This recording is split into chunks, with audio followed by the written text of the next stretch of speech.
Hey everyone, welcome to a fancy edition of the Dan and Joe Sports Show. As always, I'm Dan. I'm Joe. Yeah, I'm not just wearing a suit today because I've been in court, but also because it's the weekend of the Ole Miss Bama game. It's high time in the Grove. Even got my tie that's got the Lyceum themed, stuff on it right now because this is big time week for Hottie Toddy. Um, Joe, before we get to recapping that game or previewing that game, why don't we recap their opponent and the significant loss they had last week? Uh, we all knew that LSU and Bama was going to be a close game. We thought there was a good chance that LSU would have won. Did you have any idea the ending would be like that, though? No, I did think, I said last week the game could go to overtime, but I did expect Bama to win. Would not have expected how it ended up at the end. Joe, I got to say, I thought that was one of the most brilliant coaching moves I've ever seen. In fact, when I saw LSU score that touchdown on an opening play the way they did it, I was like, I think he needs to go for two right here. And when he did it, I was like, I applaud you, Brian Kelly. You may get stopped. People may give you a lot of hate for it. But in my mind, when you have the least talented team and you have the momentum, go for the kill shot. I don't ever think it's the wrong move. You may not win the game, but I think you have a better chance of winning the game on one play than you do putting Bryce Young back on the field. Right. And you can stomach the outcome regardless. You can live with that better than the what ifs if you don't go for it. Right. I mean, a lot of people like saying, and I don't necessarily agree with it, that Brian Harsin would still be Auburn's coach today if Tank Bigsby hadn't fallen down. Well, that may be true, but it's also true that if he had gone for two after Auburn scored the first touchdown, I think even if he hadn't gotten it, I think that would have gotten a lot of goodwill from Auburn fans. And if he got it, of course, and beat Alabama, then suddenly he's a hero. So I think when you're the underdog role, especially when you're at home and you get the momentum, try and finish the deal. Yeah, I think so. So I thought that was a great play call. Mason Taylor had been, he caught a really nice contested touchdown pass before that. And interestingly enough, Joe, he's Jason Taylor, the great defensive end from the Dolphins' son, and that's the LSU's new freshman stud tight end. They're kind of similar to who was it, Randy Moss's son that they had a few years ago. Yeah, that's right. So, the big win for LSU, now they're suddenly in the top 7 of the college football playoff rankings. I think it definitely sets up that if LSU were to win out right now, they would definitely be the first 2-loss team to ever make the college football playoff. Yeah, I think they'll have a great chance, if they can beat the teams going forward, especially Georgia, if it gets to that point. That's right, Joe. And of course, Georgia right now is our new number 1 team in the college football playoff, and extremely deservedly so because they utterly dominant against Tennessee last week. Mm-hmm. They really did, Dan. I think that when I was looking at the game last week, I almost feel like I need to apologize to Georgia because I was so concentrating on Tennessee and believing in the hype of Hendon Hooker for the Heisman. But then to me, Saturday in Athens was just a reminder of how dominant Georgia's been in the last few years. Yeah, Joe. I mean, they really put on a clinic, and I think they showed just how much better they are than everyone else right now, especially on the defensive side. No one had really shut down Tennessee the entire year. I mean, really, when you look at it, I think the worst offensive game that Tennessee had was against Pittsburgh. I think they put up 42 points in that game. And other than that, I mean, they had been routinely putting up in the 50s, high 40s, and Georgia was able to make it to where the only touchdown that Tennessee scored all game was a trash touchdown on the end that didn't matter. Mm-hmm. Right. And I saw just like a stat that stood out to me. I think in the first quarter, the announcers said that in the last so many meetings these two teams have played, Tennessee, I think, had 0 rushing touchdowns and Georgia had 20. And I'm like, wow, the separation gap is really extreme. Yeah, Joe, and what I found even more fascinating about that game is the fact that Hendon Hooker was legitimately outplayed by Stetson Bennett. Bennett had a great game, including really burning Tennessee with a bunch of deep balls to Ladd McConkey. Mm-hmm. Yeah, that was really noteworthy. And, you kind of come away trying to grasp straws as far as who's going to be the Heisman front runner at this point. Yeah, you leave that game and suddenly, I mean, I hate to say it, but Bo Nix looks like a really solid Heisman candidate right now. Hendon Hooker throws what I thought was a really bad interception in that game, one where the guy was definitely not open. He was on his back a lot during that game, getting sacked. And meanwhile, across the country, Bo Nix rushes for 2 touchdowns, throws for 2 touchdowns, and catches a touchdown too. Not many guys have ever had a game like that. Yeah, I mean that was really something, and I think that you have to give them a lot of credit, for that performance, for everything you said. Yeah. Joe, looking at what happened with Tennessee, though, I looked at talked about how Georgia's #1 in the college football playoff rankings. I think Ohio State 2, Michigan 3. You could flip them if you wanted to, but I don't think there's a lot there.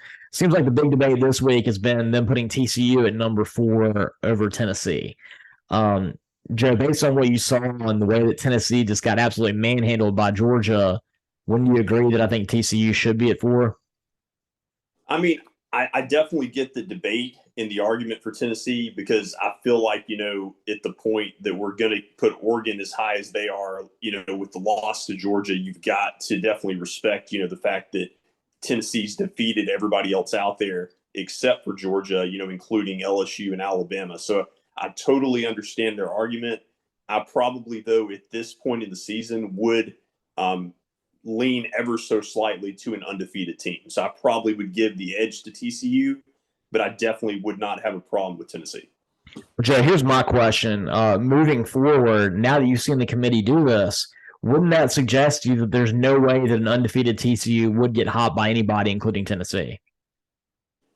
Probably, but with that history back in 2014 of TCU getting burned, I wouldn't completely feel confident. No, that's what I wanted to bring up right there, because in my mind, I think if the committee wanted to say that TCU wasn't gonna get there above a one-loss SEC team, they would have already put that stamp out there and put Tennessee in at that spot. A Tennessee team who's gone on the road and beaten Pitt, who's gone down to the Bayou and completely burned up the Bayou and the Corn Dogs down in LSU, beating them 40-17. Someone who's beaten Alabama team at home in the first time in 15 years. But they put TCU ahead of them, and TCU has won all their games. Now they don't have the same, they don't have as good a good defense as Tennessee. They have I think in my mind, an equally exciting offense when Quentin Johnson's in there. But I think it's going to be really hard now that the committee's done that to justify moving a one-loss Tennessee in over them if TCU were to win out. No, that's true. But at the end of the day, I love seeing the chaos, because I've never really liked a 4-team playoff. I don't think that's enough teams. And I think that, having something like this happen, maybe we'll see change quicker than a few years from now. That's right. And I do want to say, don't be discouraged if you're a Tennessee fan, because I believe that things the way they are, LSU is the biggest adversary to them, because Ohio State and Michigan is going to take care of themselves. I don't think that either Ohio State or Michigan have enough on the bone that if they lose that rivalry game, that they would get in over Tennessee. I think Tennessee's got the edge there. LSU is a different story. Even though you say as a Tennessee fan, but we destroyed LSU and we played them. I think that if they were to run the table and beat Georgia, I don't see them being left out. And I think that as angry as people on Rocky Top would be, I do think that LSU would jump them for that #4 spot. They probably would. But, the committee's been bailed out every year except for 2014. It always seems like, the right team loses that prevents that controversy. But this year, with so many teams having an argument, I just don't know how it's going to work itself out. That's right, Joe. Speaking of that LSU team, there could be a good chance the committee gets bailed out this week.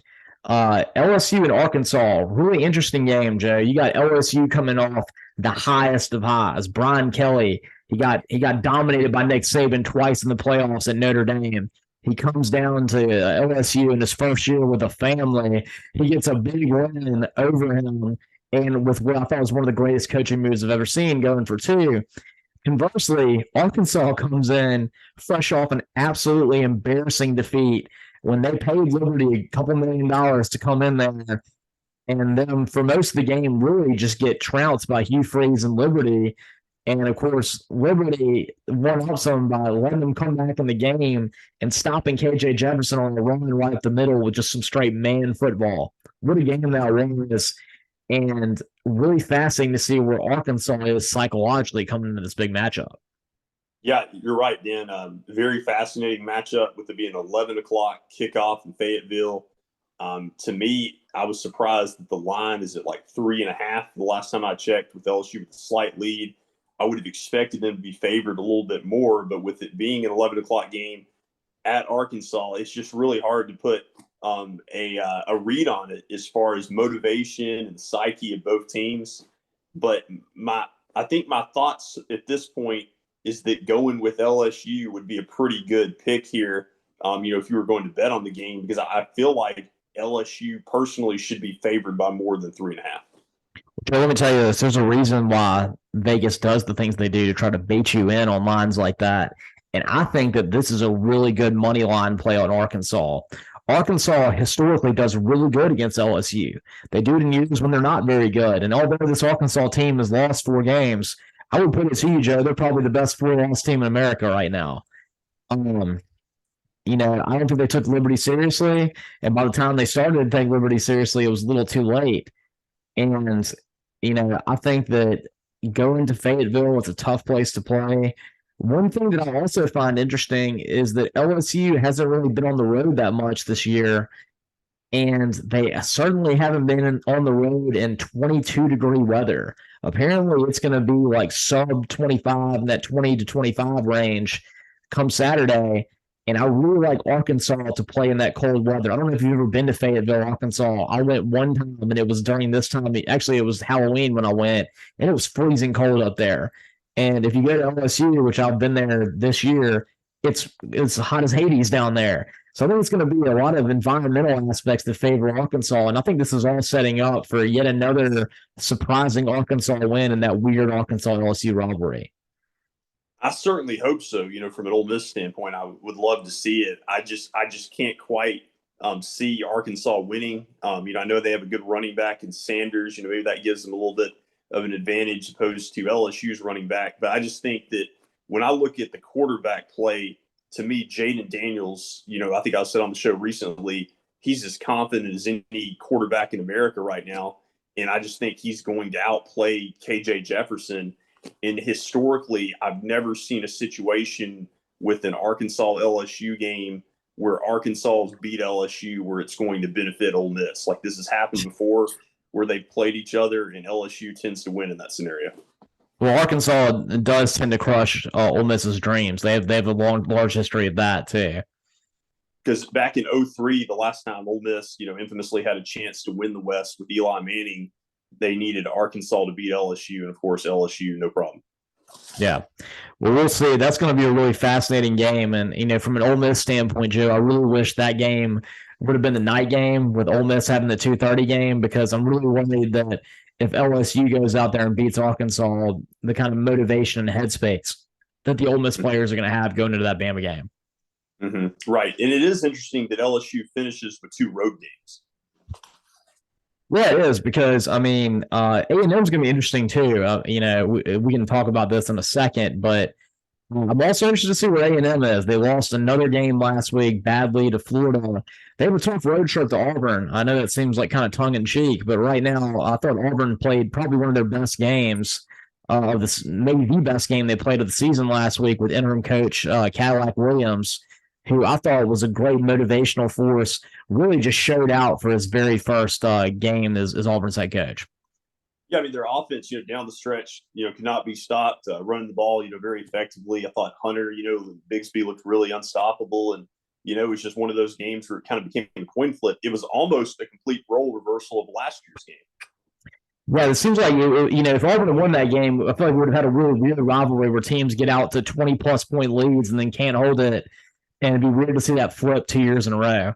Now, of course, Mississippi State ultimately got the win at home, but Auburn had a lot of chances down the stretch and came back and really was the better team the last 2.5 quarters for the most part. Mm-hmm. Yeah, they were. So, point being, I think that Auburn has a great chance this weekend at home with Coach Caddy. I think a renewed excitement of the fan base, and I think that this is going to be the best environment they've had at Jordan-Hare Stadium probably since the LSU game, and maybe even more so because I think that there's a renewed excitement. And I think Auburn fans are going to come out in droves for this one. Yeah, I think so. From the Auburn standpoint, you played a lot better last week. And then also, that you're going to get a new coach, whereas A&M, they're kind of stuck with their coach and they're not very happy about it. So. Absolutely. I mean, yeah, A&M knows they're not ponying up the $85 million to get rid of Jimbo Fisher while you've already gotten rid of Brian Horson for Auburn. So I think that's a huge benefit for Auburn. And I kind of like Auburn to pull the slight upset in this one. I can see it. Yeah. Joe, moving on to my lock of the week. So we've been talking about, Tennessee last week. We've been talking about where teams' heads at. Tennessee is coming off a devastating loss. I mean, they got beat so bad by Georgia that they didn't get that number 4 spot. And anyone that watched that game knew that was much more than a 2-touchdown differential. There should have been a safety early in that game. Tennessee got a trash touchdown. That was more like a 24-point loss in my mind, which is, not that much better than the way Oregon lost, really, when you think about it. They're going to Columbia, Missouri to take on a Missouri team that does everything but win games, Joe. I talked about how Arkansas may be the best 4-loss team in America. Well, Missouri may be the best 6-loss team in America. I know it's not exactly, a moniker you want to put on yourself, but there's a reason they extended Eli Drinkowitz. They should have won the game at Auburn. Last week, they had the biggest travesty I've ever seen that cost them a game on a refereeing call when they called roughing the kicker when the ball was snapped over the Kentucky player's head, the Kentucky punter's head. He ran 30 yards backward, got hit inside the 10-yard line, and they called roughing the punter because he got the punt off, which I didn't know that apparently the tackle box magically extends into infinity. I thought that you basically had maybe a 10, 15-yard window. That's the first I heard of that rule, and ultimately it cost Missouri the game because Kentucky was able to run out the clock, while conversely they would have had first and goal inside the 10. Mm-hmm. That's true. And then, interestingly, you may have mentioned it, that extension for Drinkwitz surfaced shortly thereafter. That's right. So this goes to say, Joe, that Missouri, they keep getting on the precipice of beating people. They did beat South Carolina, but I'm looking at the line right here, Joe, 16.5 points for Tennessee. Tennessee's coming off getting dominated. They were sky high Rocky Top, right? Early this season. They were the story of college football. Now no one really cares about them anymore. Their offensive line just got destroyed by Georgia's defensive line. And something that Missouri has is they have a really good defensive line that if you watch Missouri, they get pressure every single game. And, Joe, I see Hendon Hooker going down more times in this game. And I'm not calling for an outright upset by Missouri. I'm not going to be shocked by it if Missouri does it. But I look for Missouri to stay well within the number and maybe even make it a one-score game and what's going to be a much tighter game than expected. At Federal Field in Missouri with Missouri and Tennessee. That's my lock of the week to take the Missouri Tigers. No, that'll be an interesting one. I think, if you're Tennessee, you hope that doesn't happen because you don't even want to just win at this point in the season. I feel like you've got to win with some style points kind of going away if you're going to have an outside chance of getting back in the playoff conversation. But, we'll see how that goes. The line of the week I'm looking at is a little bit outside of the box. I'm going to the Big Ten. In 2 teams that had really surprising upsets to inferior teams last week, Illinois and Purdue. I like Illinois to win this game and win it pretty convincingly over Purdue. I know that both teams lost last week, but just did not like the performance at all offensively for Purdue against Iowa, losing 24-3. I don't think their psyche is going to be as good. I think Bielema is going to have Illinois really motivated at home to come out and have one of their best games of the year. So I like Illinois over Purdue. Joe, I think that's a good pick. I'm a huge Purdue fan. I call them the spoiler makers. They're one of my go-to picks when I'm looking at making bets. But they've been a poor team this year. They haven't had the same level of motivation they've had in the past with Brian Braun. Their offense isn't hitting on the cylinders like it was. It looked pretty good in the beginning of the season. Almost beat Penn State. They were able to, I can't remember who it was, but they were able to make a big win against somebody else in the Big Ten when it mattered. But then they kind of fell apart. And Illinois, meanwhile, they were the toast of the Big Ten there for a while, looking really good, winning with that old school football. And last week, they just they came out of nowhere, them losing the way they did. But I do think that Illinois is still in the driver's seat to win that side of the Big Ten. And now that they can remove any dreams they have of possibly making the college football playoff, I think that Bielema is going to be able to lower their expectations, focus them on what they need to do. And you're right, based on the fact that Iowa beat Purdue 24-3, very similar teams, Iowa and Illinois. I like Illinois to win that game also and cover the spread. I think that's a solid pick. I mean, Illinois got a lot to play for, by their standards.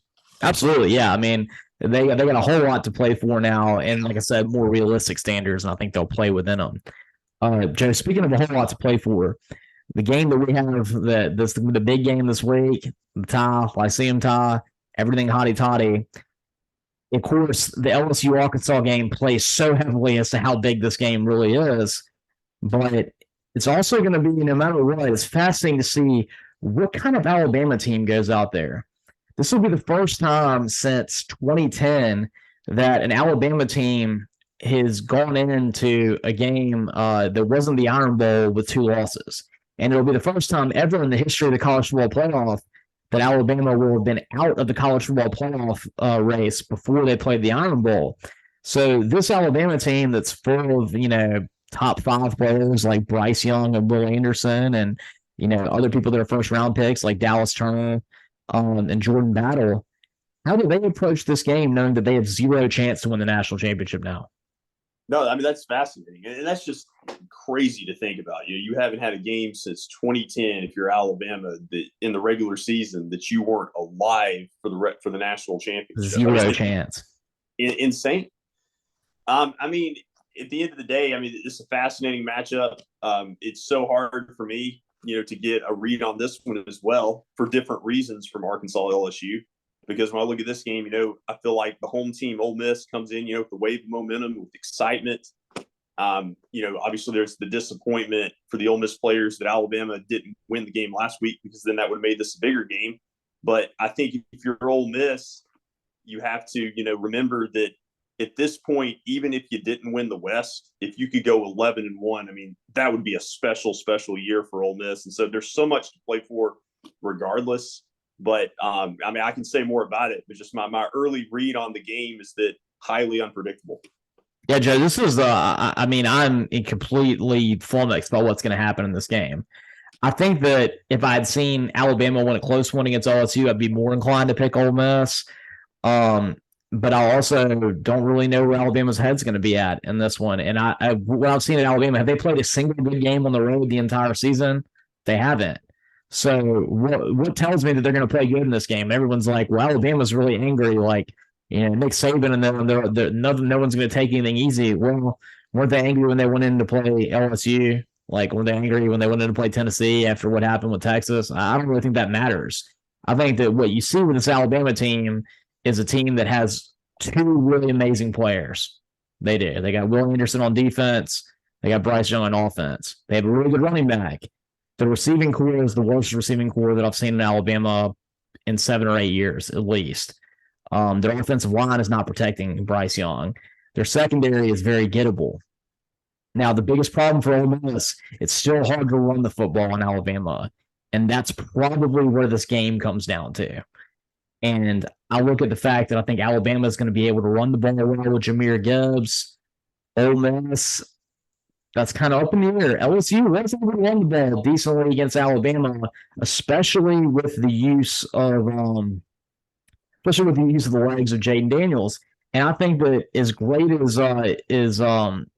Judkins has been for Ole Miss, fringe Heisman candidate, the most important player running the ball in this game is Jackson Dart, I think. I think Jackson Dart is someone that can maybe get 70, 80 rushing yards and tip the scales in Ole Miss's favor. Yeah, he's going to have to do that. I also think you're going to have to see some just explosive plays, maybe some trick plays, play action plays for Ole Miss is able to get some chunk yardage, because you're right. I think that you're going to see Judkins and Evans probably both have one of their more inefficient games of the season. Like, I could see Judkins rushing like 24 times for 50 yards or something like that, or 40 yards, maybe a touchdown. Like, I think everything's going to be really, really tough. Yeah, that's what I think too, Joe. I mean, I think Jackson Dart's going to have a good game throwing it. And more importantly, I think he's going to have to be a huge contributor with his legs. Joe, I think this is going to be a lower scoring game than what people were probably going to expect.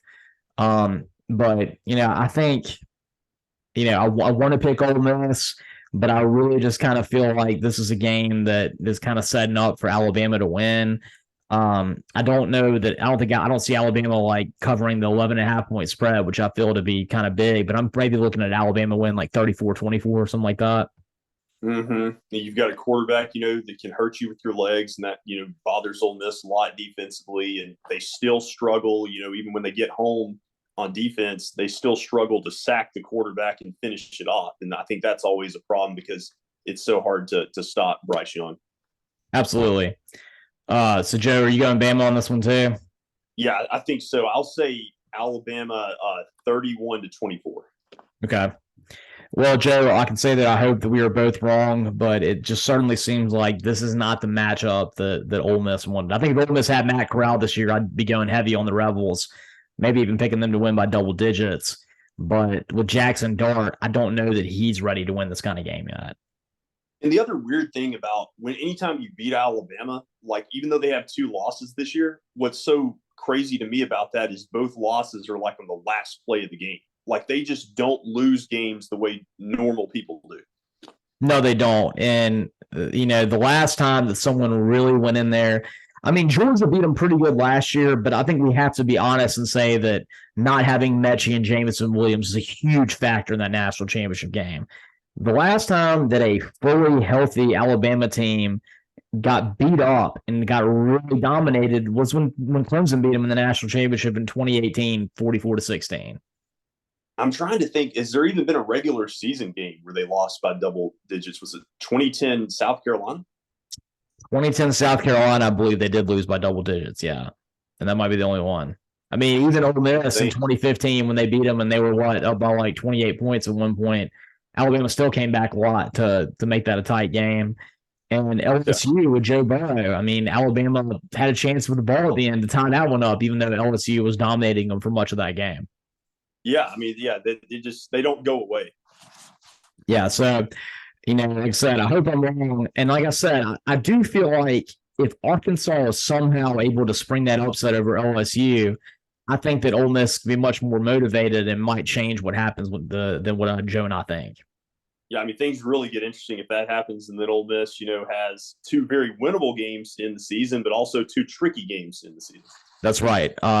Joe, the biggest thing that worries me, though, if you are an Ole Miss fan, I think that you have to have LSU lose once and win the SEC West and win the SEC championship in order to go to the playoff. Them having that initial number 11 ranking in the college football playoff rankings, even a win over Alabama, which is diminished right now, I don't think that Ole Miss can get in the college football playoff unless they win out and win the SEC championship. No, I think so too. But again, similar to Illinois, I think that if you're Ole Miss, if you went 11-1, like I would take that right now in lieu of a playoff berth if they won the next 3 games. Absolutely, Joe. And plus, if you're an Ole Miss fan right now, feel good in the fact that it's more likely that Hugh Freeze is heading to Auburn, especially after his huge win over Arkansas. Yeah, it seems that way. Yeah. All right. Well, thank everybody for listening. Hopefully we see a huge Arky and Hotty Toddy victory this weekend. You can catch all the episodes on Spotify. And of course, you can listen to us and watch us in live living color. Subscribe to our YouTube page, the Dan and Joe Sports Show YouTube page.